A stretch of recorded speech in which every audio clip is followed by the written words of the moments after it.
Well, I'm going to be teaching you this afternoon a little bit about the so-called argument from reason, which basically argues that if God doesn't exist, you can't trust reason. Let's talk a little bit. I know I was first exposed to this in reading Francis Schaeffer's book, He is There and He is Not Silent, back in the early 70s. And he's got a chapter in there called The Epistemological Necessity, which I had to hit the dictionary to find out what that was even about. But as I chopped through that chapter very slowly with a lot of talks with my roommates, I was quite taken with it because I had noticed, I had thought about this before when I was an unbeliever, when I was atheistic. One of the things that used to bother me from time to time was my own thought processes. I would sit there, reflecting back at my life, thinking about the world, insight into the world, and just my own mind struck me intuitively that this doesn't fit very well with naturalism. Of course, I spent a lot of time as an atheist thinking about animal intelligence and comparisons with humans and other animals. And there were discontinuities there that bothered me as well. There were definitely moments of doubt that I remembered having as an unbeliever, because how do we get from a naturalistic process, matter, energy, physical law, to this kind of higher order thought? Very hard to see. Then C.S. Lewis wrote about it in the book Miracles. And those two authors actually took a slightly different direction, but both a lot of overlap in what they were saying. As far back as John Calvin said in the Institutes, no man can survey himself without forthwith turning his thoughts toward the God in whom he lives and moves, because it's perfectly obvious that the endowments which we possess cannot possibly be from ourselves. David's thought that I am fearfully and wonderfully made, and that my soul knows right well. That's kind of at the heart of what we're observing in this particular argument. I guess I already talked about that. I'm not a philosopher. I'm not a scientist either. My background's in history. I have more exposure to science than I do to philosophy. So I'm not speaking as a specialty or an expert in those fields, but I'm just trying to understand this from the standpoint of a communicator, really. And for expertise, I'm going to be referring to what the experts in those fields say.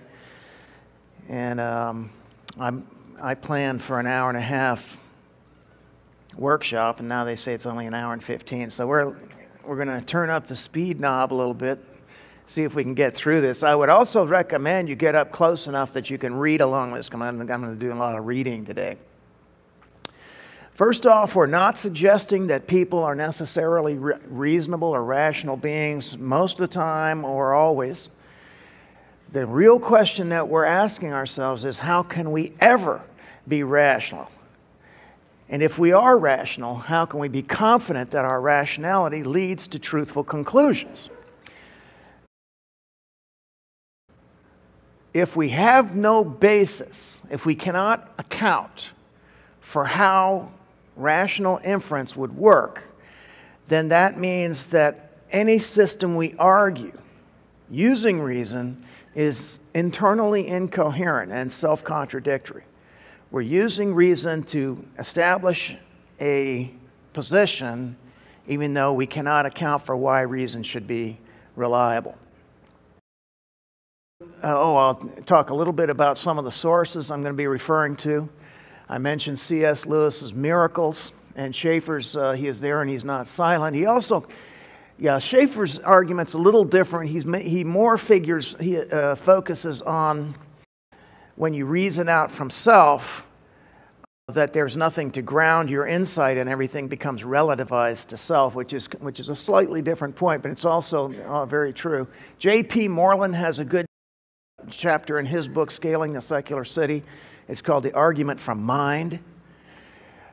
Victor Reppert has a new book out. He's a philosopher, and it's called C.S. Lewis's Dangerous Idea.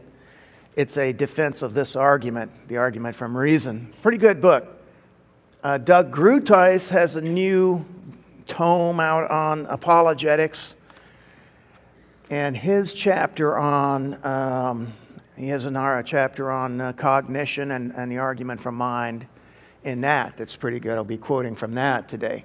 Alvin Plantinga's book, Where the Conflict Really Lies, Science, Religion, and Naturalism, is mostly, largely, a lot of that book is about this argument. Cornelius Van Til, an old school guy from the 30s and 40s, mostly 50s, he's the professor of apologetics at seminary where Schaeffer, he was Schaeffer's professor in apologetics. That's what he got. He's the kind of the godfather of presuppositional apologetics, of which this whole argument naturally becomes a part of that. And that book is classic on, he's kind of annoying because he puts he wraps it so much in a hyper-Calvinistic, 5-point. To him, the enemies are, the atheists, the Catholic, the Arminian, and then there's the Reformed, which are the good guys. So, but it's a good book. I'm also going to quote from my book, Discovering God. All right, in the secular sources, we're going to be talking about Thomas Nagel, who's a professor of philosophy at New York U, used to be at Berkeley. His book, Mind and Cosmos, is fascinating. He's still an atheist, or agnostic, but he admits that it's not adding up, and that naturalism and a reductive naturalistic explanation has completely failed to account for consciousness and reason. And I'll be quoting from him. Sam Harris's book recently out, Free Will.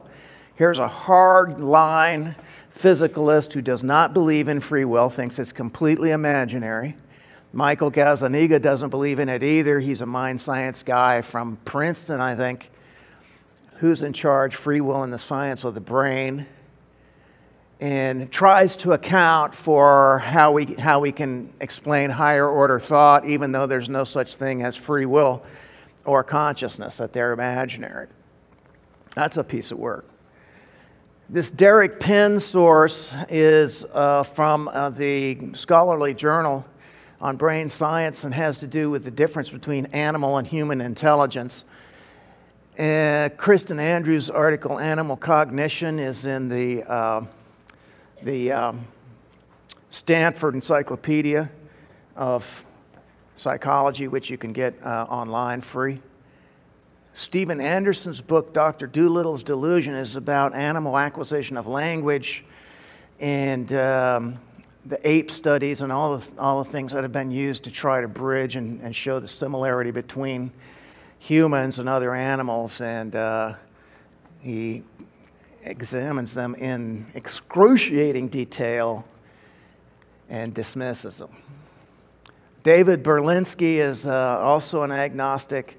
His book, The Devil's Delusion, is actually referring to neo-Darwinism. He's got a real problem with the Darwinian account of things, and yet he has not bought into God. Leonid Perlovsky is a professor at Harvard in mind science and cognition. His book, Free Will and Advances in Cognitive Science, that's not a book, that's an article, which you can get free online if you Google that. What we're going to do today, first we're going to explain the argument from reason, what it is. We're going to look at a few of the major counterattacks that have been launched against it and assess those. And then we want to think about a few problems that we can acknowledge as theists that are there and see if we can come up with some possible solutions to those. So let's start out with an explanation. Let's go right to Lewis in the book Miracles. He argues, first of all, that all possible knowledge depends on the validity of reason. If we simply leap at something intuitively and we haven't reasoned our way there, then we have no way of knowing whether it's true or not. He shows that anyone that tries to establish something as true has to use rational arguments to establish it. Anyone who denies anything uses reason to deny it. Reason is undeniable. The only way you could deny the validity of reason is by using reason, and so it's a pretty tight argument there.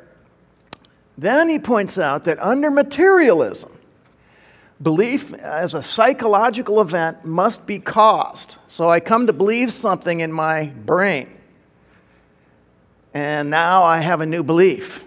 What caused that belief to come about?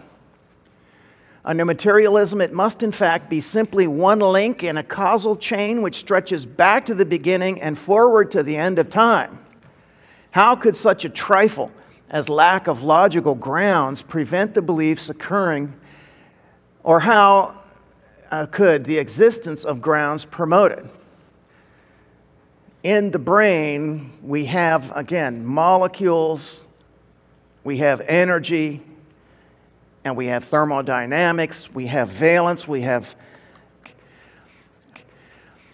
electromagnetic attraction. None of those have anything to do with rational grounding. They have to do with physics, a completely different category. He goes on to say, if an inferred conclusion were totally explicable from other sources, in other words, something caused me to think this, then it would cease to be knowledge.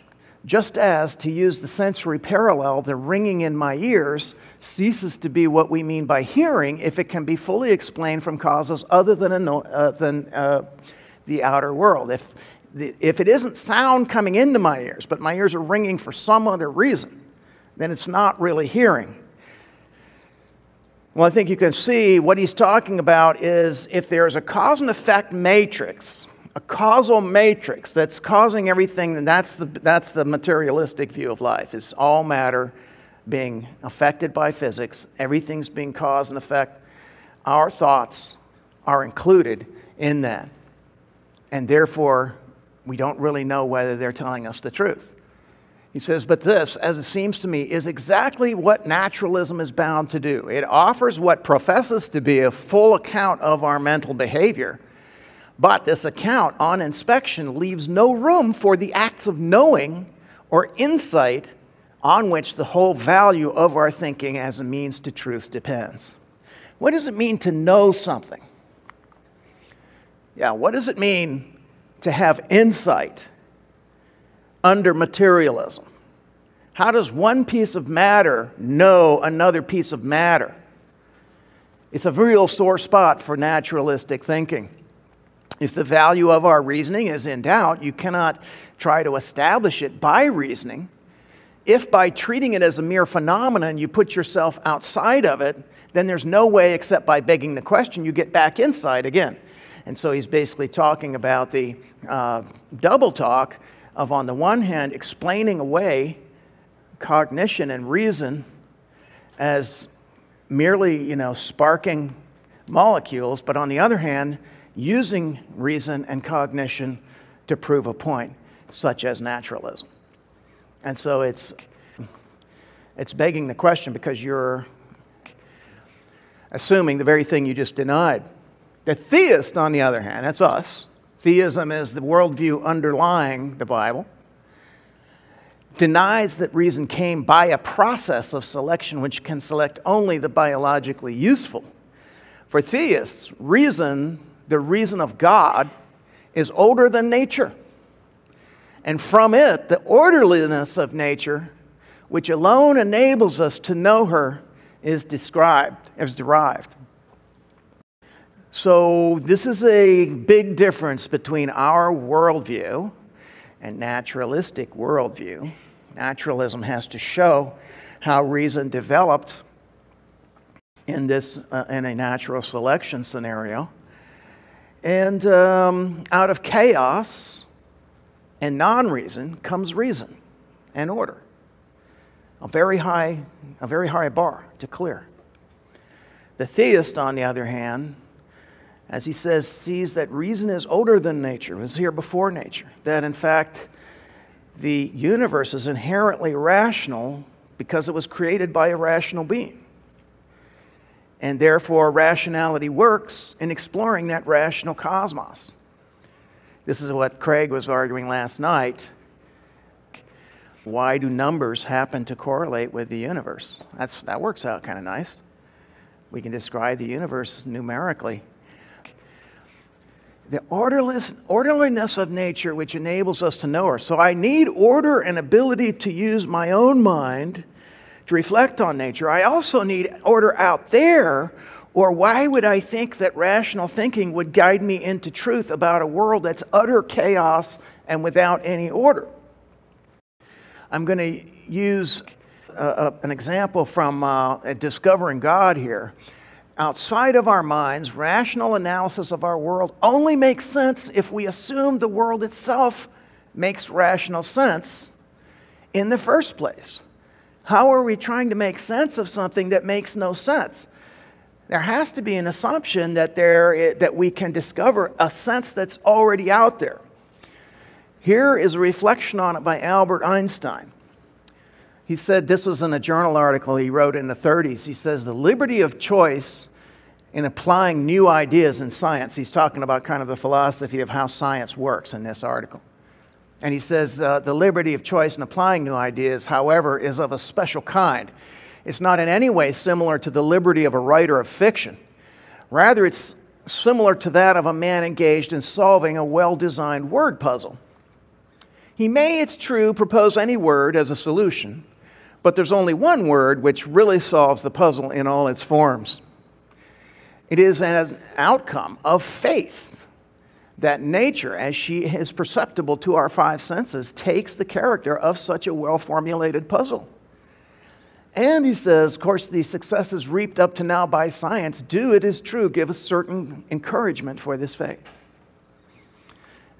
What's he saying? Let's think about a word, but he's talking about a crossword puzzle, all right? In this puzzle, we ask ourselves, to solve it, what do I need to believe? The first thing I need to believe is that it's a puzzle, right? If it's just ink marks on a paper randomly, I would never try to solve it. There'd be no reason to think there's anything to solve. And so, but if I address it and say, what if this is a word puzzle? What if I can put letters in here and make words and they'll line up? Now I can sit up and address it. Of course, if I think it is a word puzzle, then I must also think that somebody planned the word puzzle out, that there are right and wrong answers, right? That's implied in that assumption. Now, as I sit down and begin solving the puzzle, then that would confirm that my original 1 and 2 thesis were right. It is a word puzzle. I couldn't know that before. This was Einstein's point. It's kind of an act of faith to say, what if the universe makes sense? Let's plug some words in and see if they fit. And lo and behold, they do. You start to realize that that's confirming of that faith. This is all a big setup. Now, in the argument from reason, we can go further still. And that would be section 4. We're going to put a great big word right through the middle of this word puzzle. Personality, personhood. What Schaeffer calls the mannishness of man. And that is going to massively determine how the rest of that puzzle has to work. But we know the word belongs there because we have undeniable baseline intuitive knowledge that I am me, that I am here, that I am perceiving reality, that I can think, that I have freedom of thought, nobody's making me think this, and that I'm an agent. All of these observations only consistent with personhood. Once that is plugged in there, that's going to eliminate millions of other possibilities, and it's going to determine how the rest of that puzzle goes. and it's got to go in. Yeah, my certain sense that I'm me, that I can see, that I can reason, that I'm making free decisions, that I'm a moral being, a creative being. These observations dictate how the rest of the puzzle works. If we can't believe these ultimately clear observations about our souls, we can't believe anything we perceive. Think about it. We're going to be called on by naturalists to say there's no such thing as a self. You're not even you. And I'm supposed to believe that?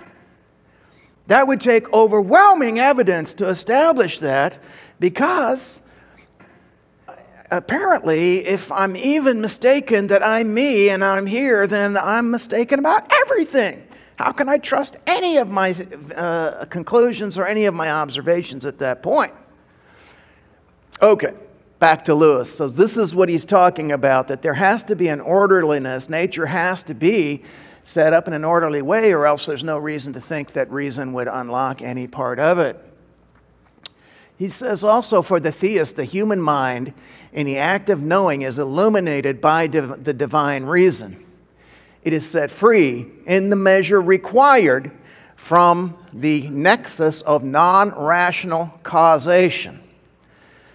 So when I was talking about the laws of physics, this nexus of non-rational causation, gravity, magnetism, heat transfer, and so forth, none of those are thinking things. None of those are logical things. Those are just forces. And yet they control the natural world. So we need something in here that is not under those laws in order for me to be able to think in a rational way. It is set free in the measure required. So not that I'm totally free from the forces of physics, but I'm free enough. My mind is free enough.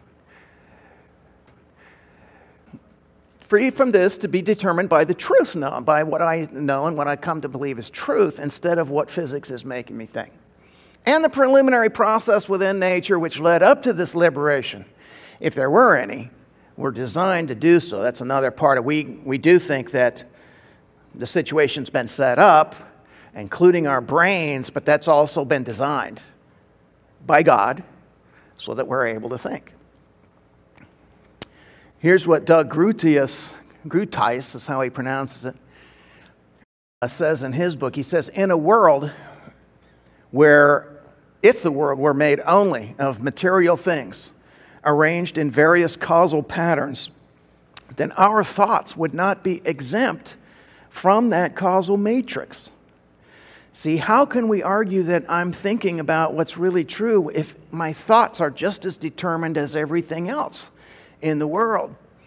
The notion that with our minds, we can transcend material forces and discover the truth about reality would therefore be unwarranted under naturalistic thinking. When we reason from a premise to a conclusion, we're not thinking in terms of material causes, but rather in terms of rational inference. And the laws of rational inference are different than the laws of physics. In fact, they are completely different categories. They have nothing to do with each other. Rational inference. Let's think about this a little bit more. Okay, so here we have a mechanical watch. And I picked this because you can see the little wheels locked into the other teeth of the other wheels. Of course, the tension on the spring gradually being played out by the rocker arm and so forth. This system is determined by physics, all right? You have matter, you have energy stored in the spring, and you have connectedness that has been designed to run a certain way. This watch cannot think, okay? It does exactly what the laws of physics dictate that it do. And really, a computer is no different than this, even though it's different in quantity, but it's the same. In fact, I brought a picture of an early mechanical computer. This is the fire control computer on the Arizona-class battleship. So this is World War II. Before they had transistors, computers were made with gears. They were big calculation machines. Incredibly complex. I've studied one of these. You can tour one down at Holden Beach, and they have little windows where you can look through. There are thousands of wheels and gears inside of these things, and you put in all these different variables: wind speed, my direction, his direction, my speed, his speed, our distance, and the charge that I want to throw and everything else. And you crank these with these little crank wheels, you crank those things in, and what are there? About 50 different things that you can crank in there, and finally all of these gears mesh together, and finally it comes out and says, shoot this. Put this much powder in, and put it at this degree, and this declension, fire. And they hit the other ship. It works. It's a computer. But see, today, computers are kind of mysterious to us because it's a little microchip there, and there's supposed to be billions of transistors on there. But really, a transistor just is like switch this way or that. That's all a transistor does. It's an electronic switch. And by stringing them together, we can organize them to accomplish logical tasks. But the fact of the matter is, a computer is an extension of the human mind. And we have created computers, but they cannot think especially in the way that we're talking about today. We're going to be focusing on higher order thought as opposed to primary or first level thought. The act of knowing, the act not of remembering that something was so in the past, but of seeing that it must be true always and in any possible world. Lewis talks about how animal intelligence, like if they fell through the ice at one time, they'll remember that and avoid thin ice after that. They can learn. That's primary level thinking. Whereas this idea of seeing in the sense of the laws of rationality, for example, if A equals B and B equals C, then A must equal C. A child would be able to see that. Animals cannot. And it is, so even at this level, this is a simple example of deductive inference. Inductive inference here as well, which we could call inference to the best explanation, is when we look out at a situation and we come up with multiple different possible reasons, explanations for it, and we weigh those explanations against the evidence to see which one is the most likely answer. That is higher order thinking. Lewis says reasonable thoughts are connected with the nature in a different way. As the understanding of machine is certainly connected with the machine, but not in the way the parts of the machine are connected with each other. The knowledge of a thing is not one of the thing's parts.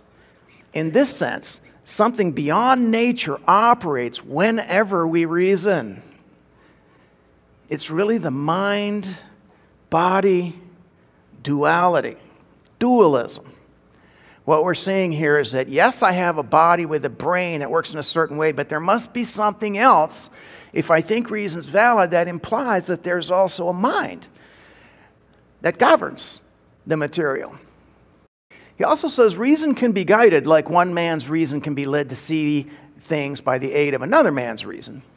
It's only when we're asked to believe that reason came from non-reason that you must cry halt, for if you don't, all is discredited. You've lost the concept of what it means to know, what it means to have insight at that point.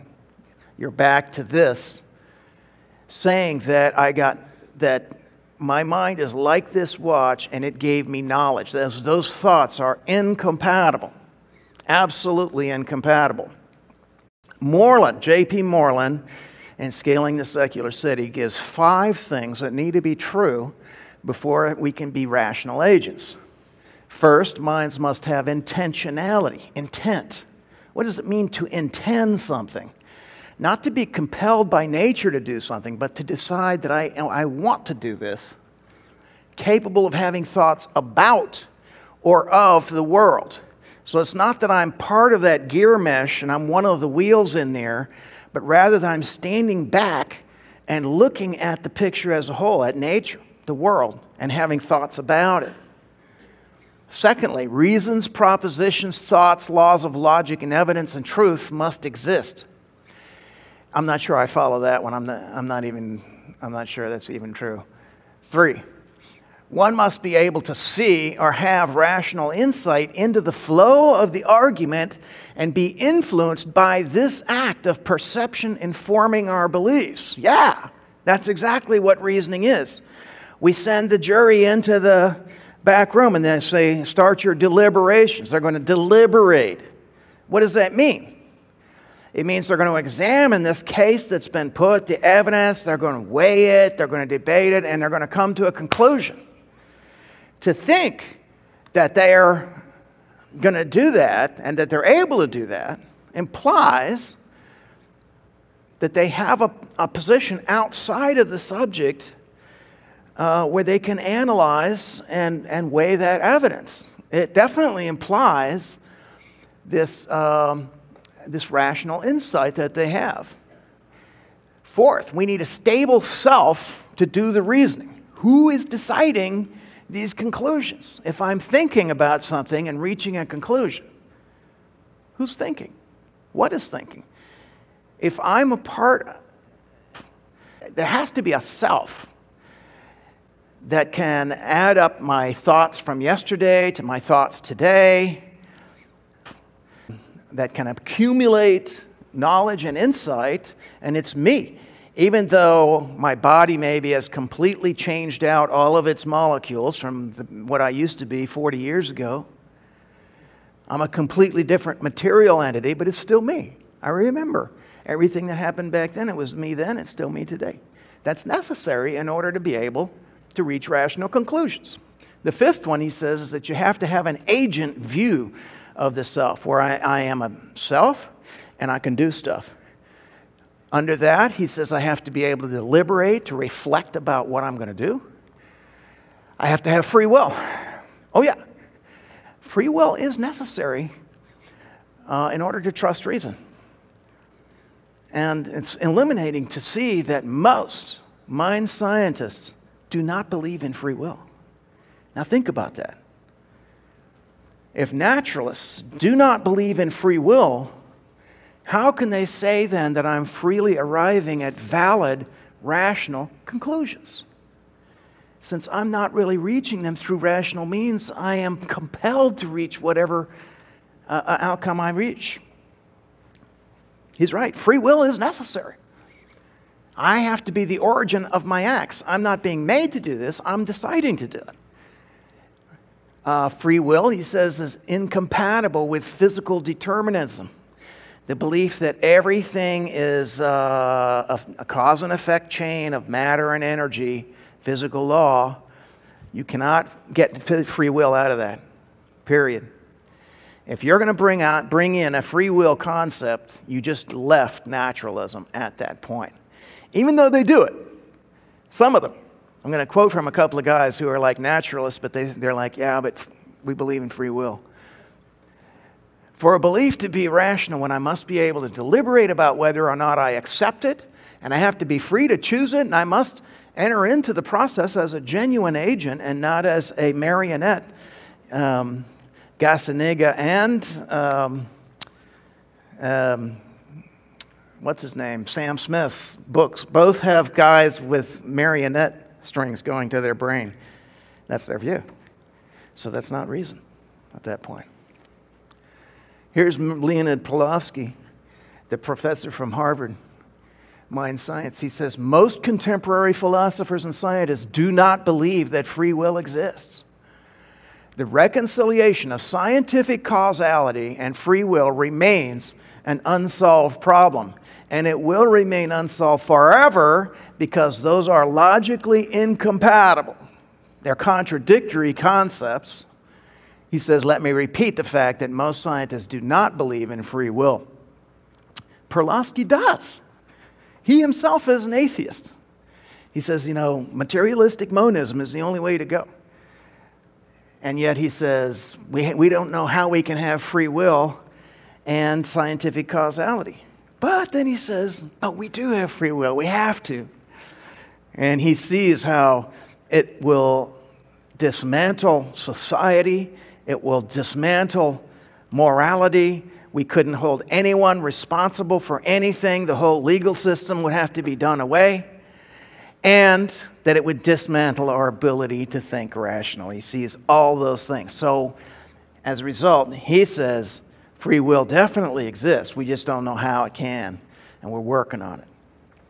Well, they're going to be working for a long time if they think that cause and effect and a natural cause and effect in a closed system is ever going to lead to freedom. The pieces just aren't there. Now, while we're dismissing the claims of naturalism, we should maybe take a minute here on pantheism as well, because Groothuis shows why pantheism can't account for reason either. And Victor Reppert's book erred on this. He said that pantheism, I think he's wrong. I think Groothuis is right. He says on this worldview, pantheism, the belief that God is everything, that everything is God. On this worldview, mind is explained in terms of a universal mind or consciousness that encompasses all of reality. Pantheism cannot explain the existence of matter. In fact, in most pantheistic scenarios, the material world is illusion. It's not really even here.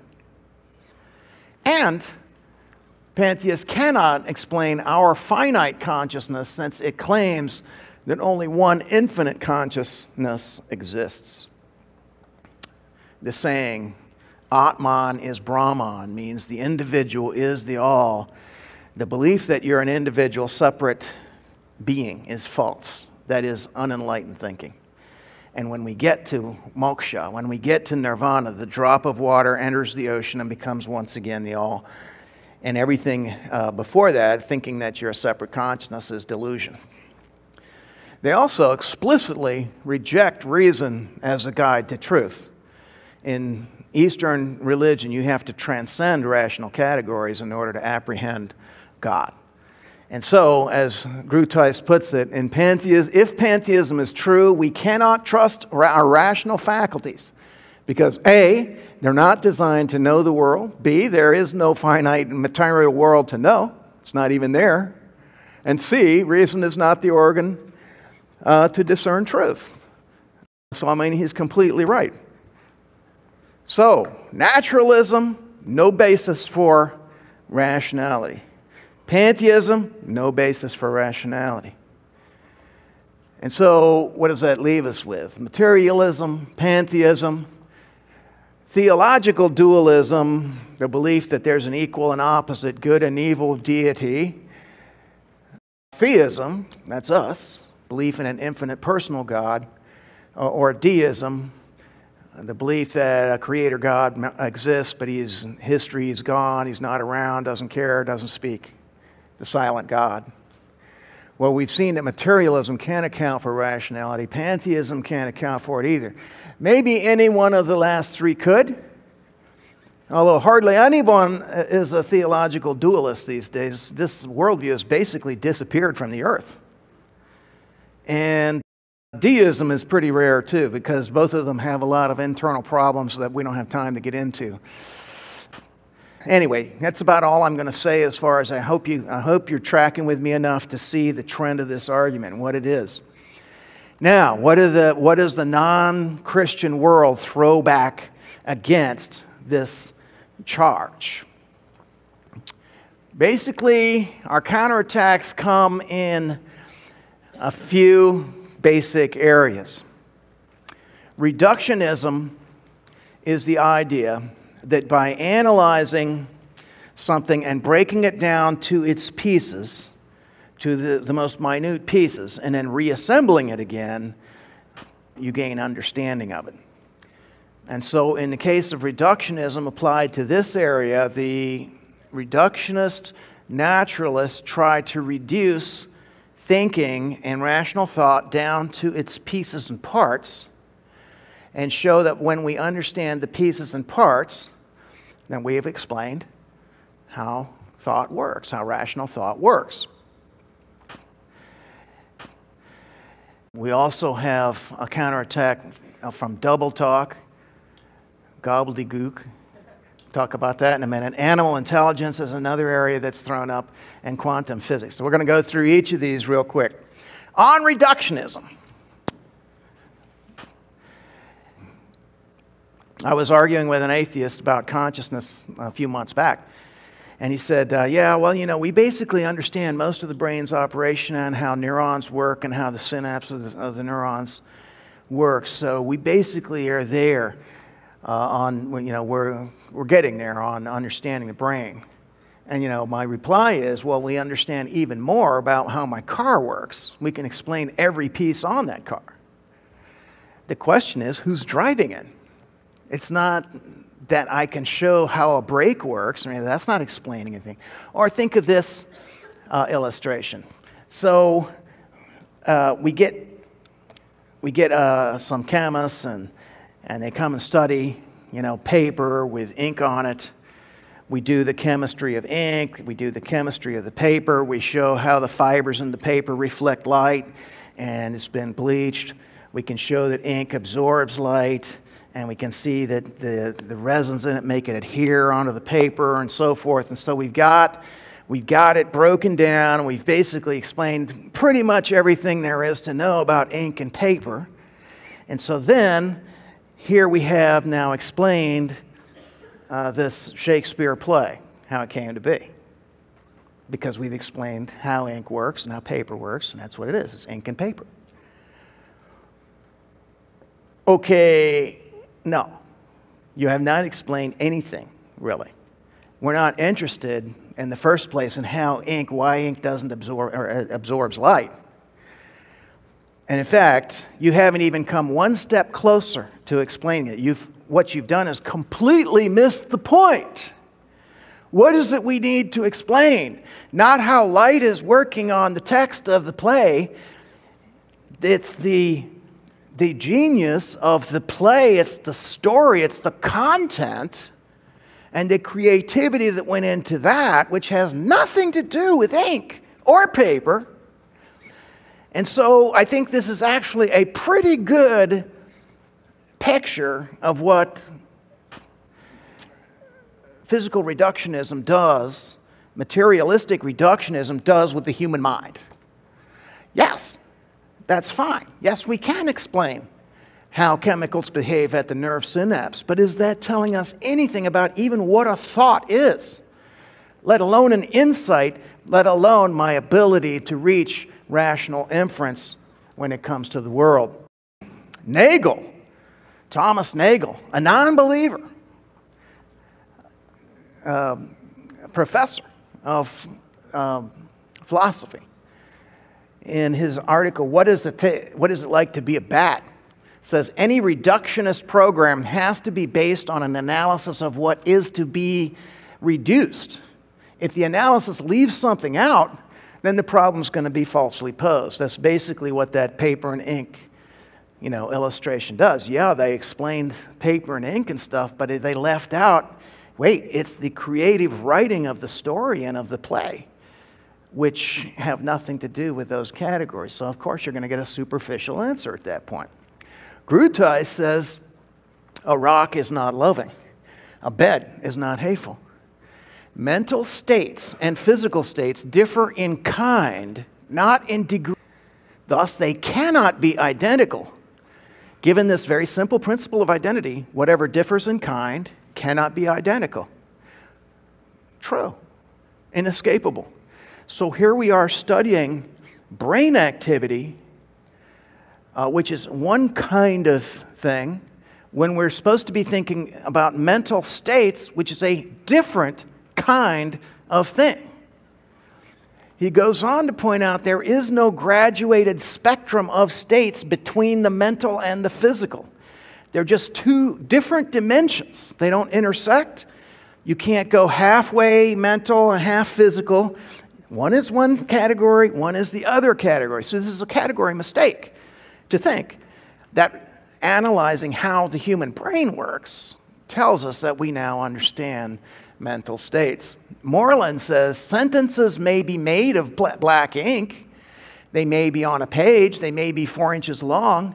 But it's hard to see how the content of the sentence, that is, the proposition, the thought expressed by the sentence, could be on the page. Such entities seem to be non-physical entities which can be in the mind. Yeah, your thoughts, the proposition. It's not a material entity at all. Daniel Dennett's book, Consciousness Explained. He's a reductionist. He doesn't believe in free will. He doesn't believe there's a mind. He thinks that it's all juice. Solids and liquids. That's it. And as they point out, his reductionism has led detractors to nickname his book Consciousness Ignored and Consciousness Explained Away, which is basically what happens under this reductionist approach. It is a complete swing and a miss. And if you ever listen to any Dennett's lectures, a bunch of them are on YouTube and stuff, it's so superficial. He puts up pictures and shows that it took someone several hundred milliseconds to recognize a difference in this picture. And that's supposed to tell us what? It's like, they operate at such a primordial level. They're nowhere near addressing the real issues when it comes to rationality. The other thing we get is basically, in my opinion, double talk. When we start talking about epiphenomenalism or emergent properties, several different, fancy-sounding words that have been coined to explain how the brain is all there is and the brain is material, and yet there's this epiphenomenon or this emergent property of a brain at a certain stage of development is a mind. And we're saying, so is it non-material then? And we're talking about matter giving rise, having emergent properties that are non-material? No, they're still material. So it's very double talk. As frankly, it's putting a name on it, doesn't explain anything. And I think it's really like the matador's cape steering the charging bull away by throwing out some big words. If you can understand it, good luck. I have knocked myself out reading about it, and I swear I just think they're absolutely prevaricating. Emergent entities or properties, substances arise out of fundamental entities and yet are novel or irreducible with respect to them. For example, it's sometimes said that consciousness is an emergent property of the brain. That's the Stanford Encyclopedia of Psychology. You can read a whole, 20-page article on it. Completely insane. I'm sorry. That's about all I have to say about that. Let's go to animal intelligence. Animal intelligence is thrown up as a defeater for this thesis. And largely because, although some people believe in animal minds and even animal souls, and we heard J.P. Moreland saying he believes that animals have souls when he was here last year. I don't buy into that. I think that it could be a defeater if we can show that the same kind of rational inference that we're drawing is observable in animals all the way down the line, and maybe dropping off when we get down to reptiles or fish. I think it would really throw into doubt this proposition, because Lewis, in his original argument, says the theist thinks that our rationality came from God's rationality, that he imbued us with this, and so it's linked to that text about how God said, let us make man in our image, male and female, he made them in his image, he made them. To be made in the image of God, there should be a difference. And so this line of argument takes direct aim specifically at biblical theism and its belief that humans are created in the image of God. Berlinski quotes Nature, the famous scientific journal, in an editorial saying the idea that human minds are the product of evolution is an unassailable fact And they go on with all deference to the sensibilities of religious people. The idea that man was created in the image of God can surely be put aside. Now, that's the kind of stone wall dogmatism that we're up against in this area. He quotes Frans de Waal as saying, if an extraterrestrial were to visit Earth, he would have a hard time seeing most of the differences we treasure between ourselves and the apes. You know, like there is some difference in quantity. This started with Darwin, who spent the last years of his life trying to show that animal and human intelligence were pretty much a difference in quantity and not qualitatively different. I think that people who argue this have very weak powers of perception. I've always thought that. You know, you're sitting and watching one of these specials and they're talking about how the chimp is virtually human in intelligence. And you're sitting there like, you know, we're sitting here talking about this. I'm watching this on a television. A chimp poking a hole with a stick to get some grubs out. No, they're not the same. They're not even close. I don't know how anyone could be so blind to think that there isn't that much difference there. But anyway, I've gotten into reading on this. I want to share some of the problems that I'm seeing with these arguments. First of all, when you read about animal consciousness, the word consciousness is stretched like a rubber band to include almost everything. You know, you can use the word, like you could use the word consciousness to be the difference between, like, when I'm asleep, I'm not conscious, and when I wake up, I'm conscious. So consciousness could mean as little as realizing there's a dresser in my room, which I didn't realize when I was asleep a few minutes ago, but now I see it and I'm like, I know where I am.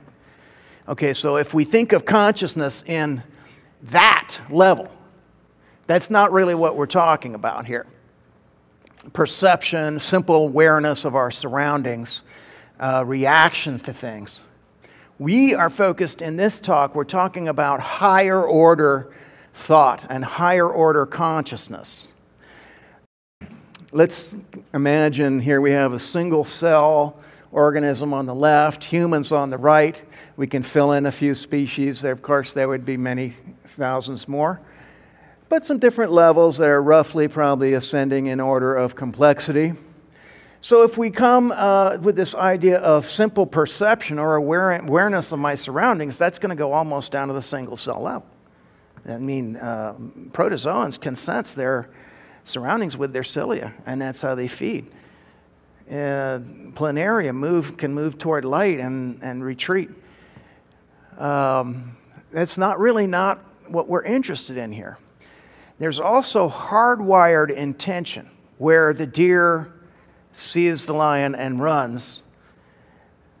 There is no, let's see, what would be the best, thing to do right now? If you step on a dog's tail and he barks and bites at you, he's not thinking about that. That's raw reaction, and it's hardwired into the animals. That goes pretty far up the continuum.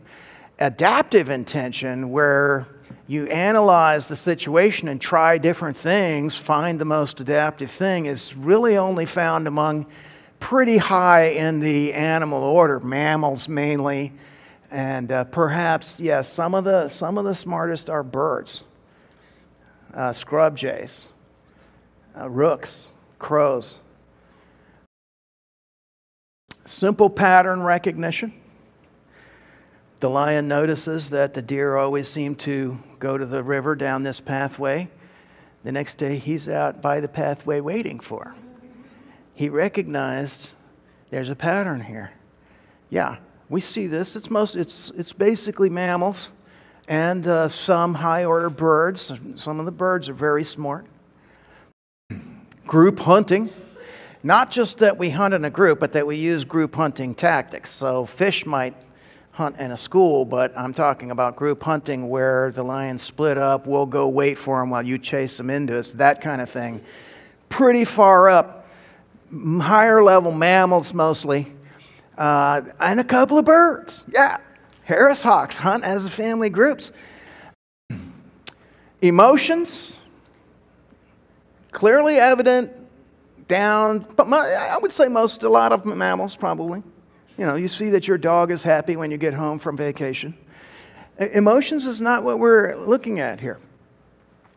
Now, when we start to think about abstraction, that means that we're not just talking about this object that I see in front of me, a concrete object, this book, but we're starting to talk about books as an abstract category.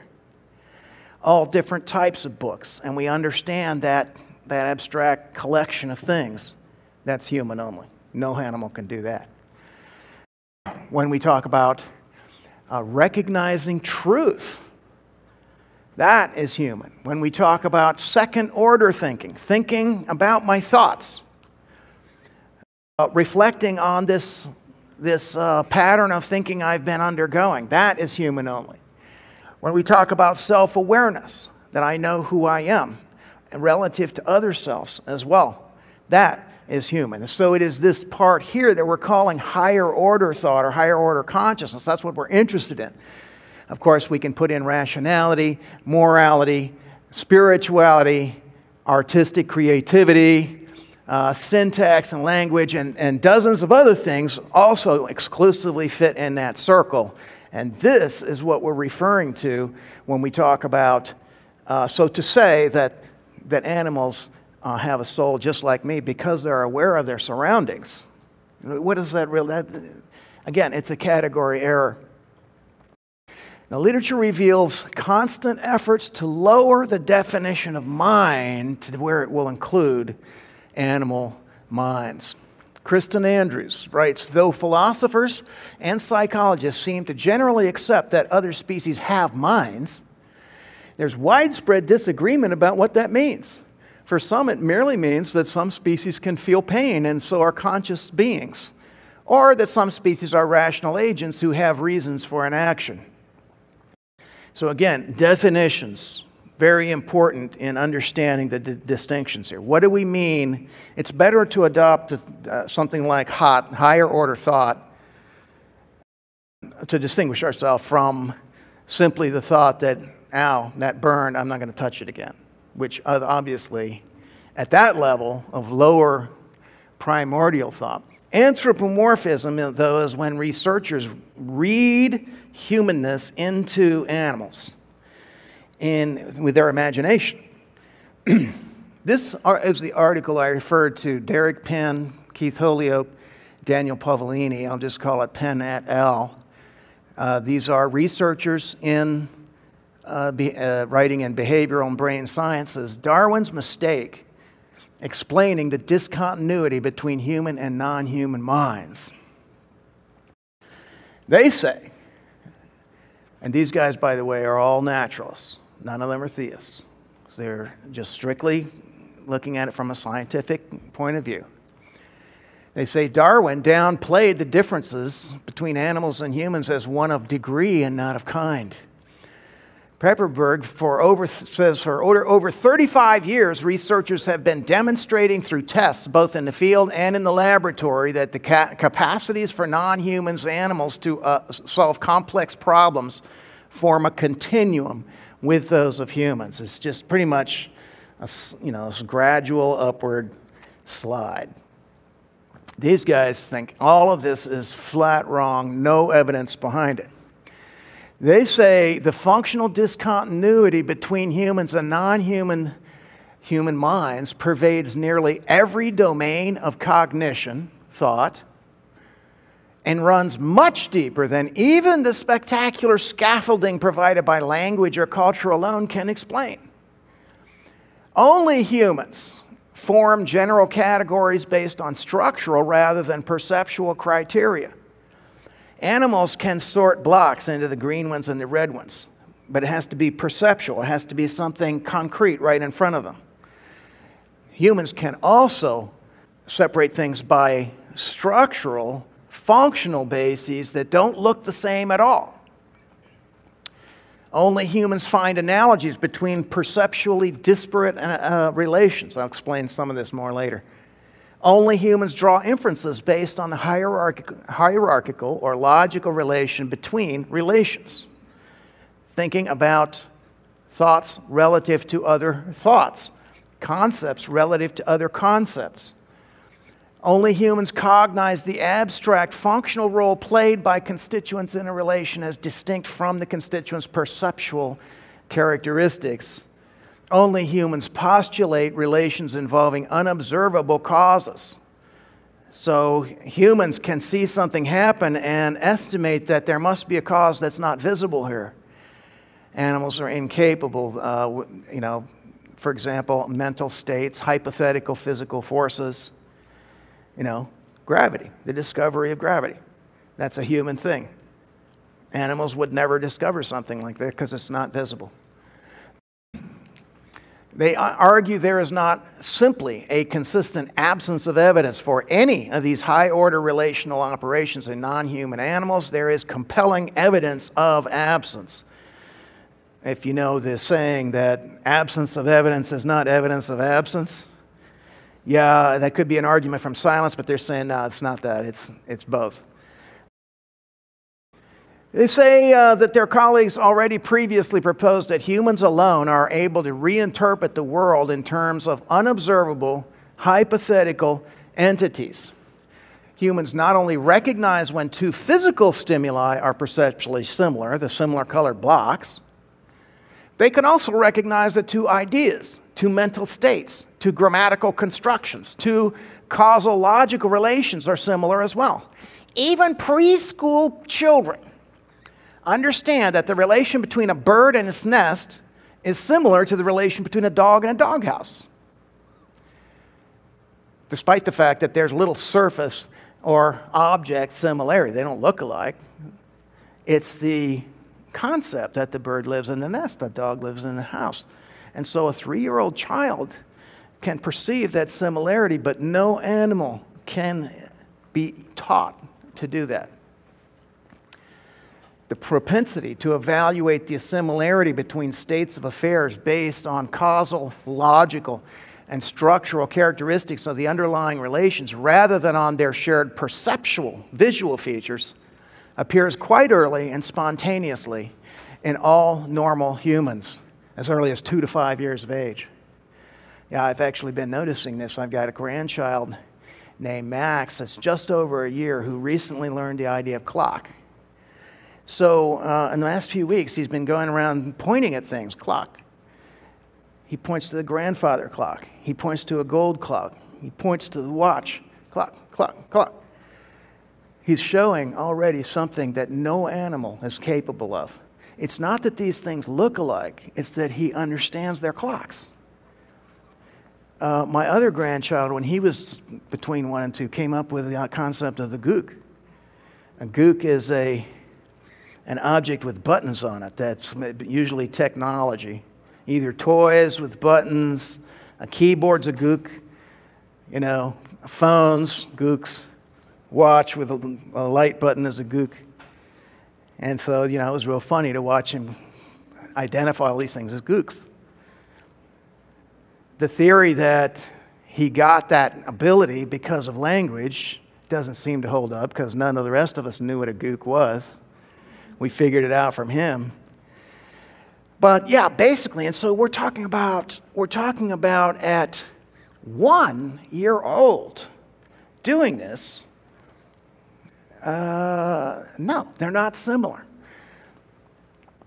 Penn says, analogical reasoning is a fundamental and ubiquitous, that means commonplace aspect of human thought. Humans operate under rules. They're able to understand rules that operate. It's a hallmark of human cognition is our ability to freely generalize abstract relational operations to novel cases beyond the scope in which the relation was originally learned, which is an essential pathway to language. I can learn a rule here, and then I get in a different situation, and I realize that rule applies in this different situation. It is role-based algebraic rules, as Marcus points out, that are the hallmarks of human thought and language. To date, there is no evidence for this kind of rule learning in any non-human animal. By the age of 3, all normal humans are able to reason about higher order relation between small-scale artificial spatial models and large-scale spatial relations in the real world, like a map. So we can look at a map and realize this is telling me about the streets out here. Or a diagram. We could show a kid, a preschool kid. This is how volcanoes work. As the magma comes up out of there, and then it shoots out of the top and goes boom. We could explain that to a kid, and they would get it. No animal would ever be able to understand that diagram. How similar is human and animal intelligence then? Transitive inference is another area. If you're told that Bill is taller than Charles and Abe is taller than Bill, human children can infer that Abe's taller than Charles, of course. They don't have to be given any information about how tall is each one. Just the fact that they have that relation to each other, they're able to infer the necessary, what Lewis said, that it's true in all situations.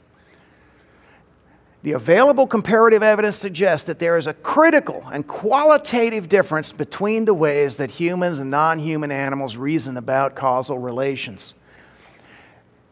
Only human animals can reason about a higher order relations in a structurally, semantic, and inferentially productive fashion, reasonable. At the same time, we have acknowledged from the outset that this cognitive gap must have evolved largely through incremental Darwinian processes. So they're not giving up on that at all. They're totally committed to Darwinian process. But they're saying, let's face the facts. They give this list of things: reasoning in terms of unobserved or hidden causes, distinguishing between genuine and spurious causes, reasoning diagnostically from effects to their possible causes, planning their own interventions in a quasi-experimental fashion to elucidate ambiguous causal relations, figuring out which is the true cause by an experiment, judge and discern novel relations by a process akin to analogical inference. They say that in stark contrast to the human case, there is no compelling evidence that non-human animals do any of these things. I just listed them all out again, so I shortened it. Indeed, there is consistent evidence of an absence across a variety of protocols. This case is open, this case is shut, and all of the claims about the similarity between humans and non-humans, gross exaggeration and dishonesty too. Theory of mind, this is the ability to recognize that I have a mind, but also that others have minds, and then to reason about other people's minds in a theoretical way, like I bet if this happens, he'll think that. If this happens, he'll be angry. If this happens, she'll be jealous. Only humans can do that. They say that non-human animals do not appear to have anything remotely resembling a theory of mind.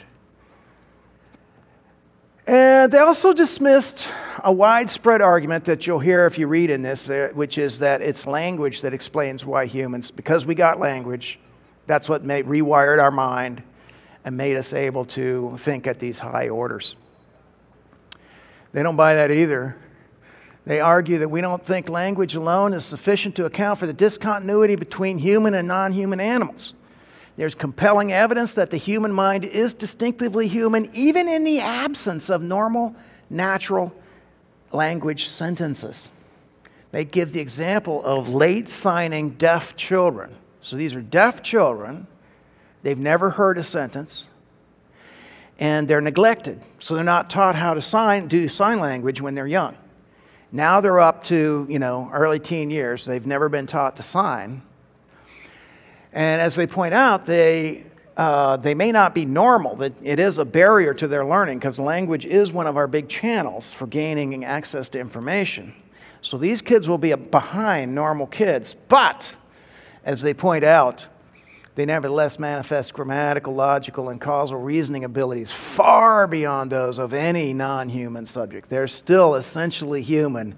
The gulf There's a little gulf between them and other kids, a huge one between them and animals. They even point out the cases where kids that haven't been taught to sign make up their own sign language,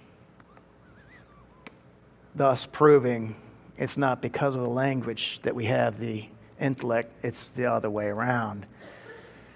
Oh, they point out that even after decades of exhaustive training, they've never been able to train an animal to talk. This Stephen Anderson from Yale goes through the deceiving, fakey stuff, like remember Coco? Are you old enough to remember back to the 80s? That was presented as the ape who really learned sign language and who uses it the way humans do, swearing, using metaphors, telling jokes, making puns. I remember watching National Geographic on this. All of it carefully edited, and the researcher there saying, oh, he just said this. He says, but make no mistake, we have nothing but Patterson's word for any of this. She has not produced anything for anyone to look at except her own written summaries. And he goes through all of the ape experiences trying to teach chimps, gorillas, bonobos to talk. Utterly failed. None of them, they could get up to where they have 150 symbols so that this is the symbol, you push a button, this key for a banana. But what is missing is syntax, which is where we arrange words, and it's the arrangement that enables us to have unlimited, infinite meanings. So you can hear a sentence from me that you've never heard before, and you immediately know what it means. No other animal can do that. Simply recognizing and linking up symbols, particularly when you're imitating the behavior of the researcher, it's just a totally different kind of category. Okay, I'm going to skip ahead. I could have sworn we had an hour and a half to do this. He says, we find that non-humans reason solely in terms of first-order perceptual relationships. They're real good at that. But that's as far as it goes. I even included some of their professional critics who were saying, finally, somebody's willing to spit this out, and it's really true. So that leaves us one last thing, which is sometimes, as Berlinski talks about Christopher Hitchens, who was inept and didn't understand science or math, would wave quantum physics like a majestic frond as the explanation of all things mental. I just can make a couple of simple points about it. First of all, quantum physics shows randomness and uncertainty that is not freedom of choice. Freedom of choice requires intent, and random movement of subatomic particles is not intent. The effort is, by studying quantum physics, the uncertainty principle is supposed to show that we're not like the gears in that watch, completely determined, but there's something undetermined in the universe when we look at quanta. Of course, according to some interpretations, it's really only an inability. It's measuring an inability on our part to perceive the locations of subatomic particles. Others interpret it to be, really things coming into existence for no reason, radical interpretations of the theory. Still, though, the problem is that the thoughts in the brain, the mechanisms of the brain, are not subatomic. Quantum theory doesn't apply to regular molecules and above. It only applies to subatomic particles. And so it seems completely irrelevant to this whole discussion. Well, there are some theistic problems that we could have thought through if we had a little bit more time. Nothing that big. Perlowski, in another part in his article, says physical biology has explained the molecular foundations of life, DNA, and proteins.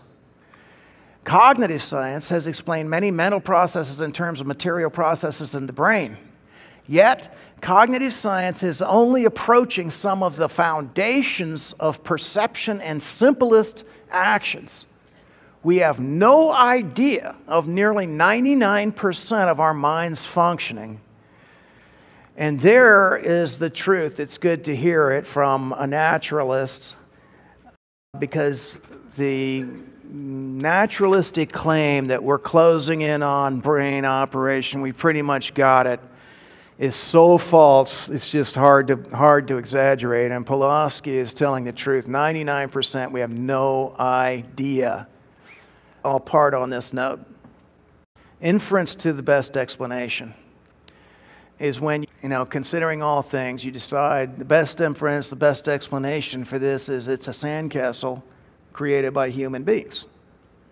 And we've got various data to kind of back that up. We've seen this type of pattern. Not the exact same thing, not that particular sandcastle, but we've seen other things. And we're basically going to say, I think humans made this. Now, the opposition then could come back and say, oh, but where did those humans come from? If you're just going to say it's humans, then how did humans become rational and able to do this kind of thing? Who made them? Who are they? I don't know. We don't need to know any of those answers, but this is where naturalists, will show the universe must have been made by a God, and they'll be, oh, well, who made God? Well, where did he come from? In the nature of adequate explanatory force, we don't have to always explain the thing that explains this thing. That leads to an infinite regress where you can always say, oh yeah, but where did that come from? Oh yeah, well, where did that come from? And the fact is, we don't know who these humans are, and we don't know where they went or where they came from. We don't need to know that. It's still the best explanation. And so we have the best explanation for our rational minds and for the gross, massive disparity between humans and even the most brilliant animals, which is special creation by God, creation in the image of God. And I think we can use this to build people up. One of the uses for it is for Christians to strengthen the faith of young believers, to get them thinking through this whole area, doing some of the reading I'm referring to. We could also use it in presuppositional apologetics with non-Christians. And the animal intelligence thing, I think, is a good argument also. The disparity between human and animals can be turned into a pretty good argument for special creation of humans and imbuement with a soul. That's where all of this leads, is there has to be a soul, there has to be a mind that's distinct from our physical bodies. So, I get into this in this book, which we used to give away to non-Christians. The thought was, if I had a non-Christian friend and I was like, are you willing to read a book? And he's like, sure. What would I like to put in his hand? And so we tried to write to that level. I don't know, you can judge for yourself, but for churches, we give it away to anybody that wants a free book, we say, that visits one of our meetings.